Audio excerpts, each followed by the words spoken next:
तो राघव चड्ढा ने आज जो बात पार्लियामेंट में कही ये बहुत ही रिलेटेबल है। हम में से हर किसी ने शायद इस चीज को एक्सपीरियंस जरूर किया होगा कि हम डॉक्टर्स के पास गए होंगे, उन्होंने कुछ टेस्ट लिखे होंगे और किसी स्पेसिफिक डायग्नोस्टिक सेंटर के अंदर ही टेस्ट कराने को एक तरह से रिक्वेस्ट की होगी। उन्होंने क्या कहा राघव चड्ढा ने, जरा उसको एक बार सुनते हैं। आपको ट्रीट करने के लिए नहीं, आपको रेफर करने के लिए सिर्फ डॉक्टर की जेब में 3,000 रुपए डाला जाता है। सोफिस्टिकेटेड भाषा में इसे डॉक्टर का रेफरल कमीशन और डायग्नोस्टिक सेंटर के खातों में इसे मार्केटिंग एक्सपेंस के तौर पे लिखा जाता है। कुछ ऐसा ही हुआ मेरे साथ में, जब मेरे पापा को आज से 3 साल पहले लिवर डिसीज डायग्नोस हुई थी, तो हम एक डॉक्टर के पास गए, प्राइवेट हॉस्पिटल में। उस डॉक्टर ने क्या किया, डायग्नोस होने के बावजूद भी फाइब्रो स्कैन हो गया, सीटी स्कैन हो गया, उसके बाद भी उन्होंने हर 15 दिन में बुलाना शुरू कर दिया और हर 15 दिन के अंदर कोई ना कोई टेस्ट लिख देते थे। हम सेम चीज की एक सेकेंड ओपिनियन लेने के लिए एक दूसरे डॉक्टर के पास में गए, जो कि एक सेमी प्राइवेट हॉस्पिटल के अंदर प्रैक्टिस करते थे।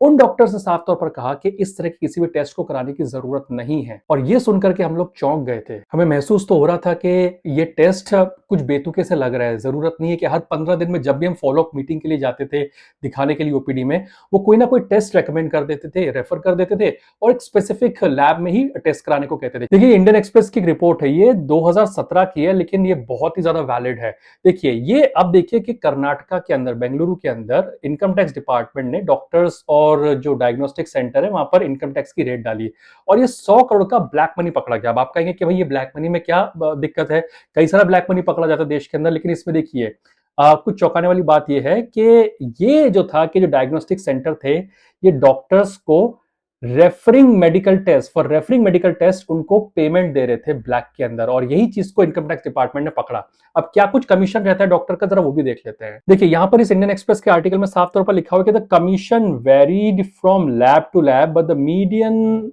Range of normal cut commission for doctors is 35% in MRI test. यानी कि एमआरआई टेस्ट कराएंगे तो 35% तक का इनका कमीशन रहता है और 20% के आसपास सीटी स्कैन और अदर लैब टेस्ट होते हैं। यानी कि अगर आप कोई भी टेस्ट 100 रुपए का कराते हो तो 20 रुपए इन डॉक्टर्स की जेब में जाता है। अब अपेरेंटली होता क्या है कि जो डायग्नोस्टिक सेंटर वाले, जो टेस्ट वाले जो सेंटर्स होते हैं, वो तो दिखाते हैं कि मार्केटिंग एक्सपेंस है और उस नाम पे वो ये जो पैसा होता है डॉक्टर्स की जेब में देते हैं और डॉक्टर्स इस पैसे को ब्लैक में एक तरह से लेते हैं। मैं ये नहीं कह रहा कि सब डॉक्टर्स एक जैसे होते हैं। मुझे पर्सनली जहां लाइफ में एक ऐसा डॉक्टर मिला जिसने कई सारे टेस्ट कराए और अब लगता है कई बेतुके टेस्ट कराए, तो दूसरे डॉक्टर ने यह भी कहा कि नहीं, ये सब टेस्ट की जरूरत नहीं है।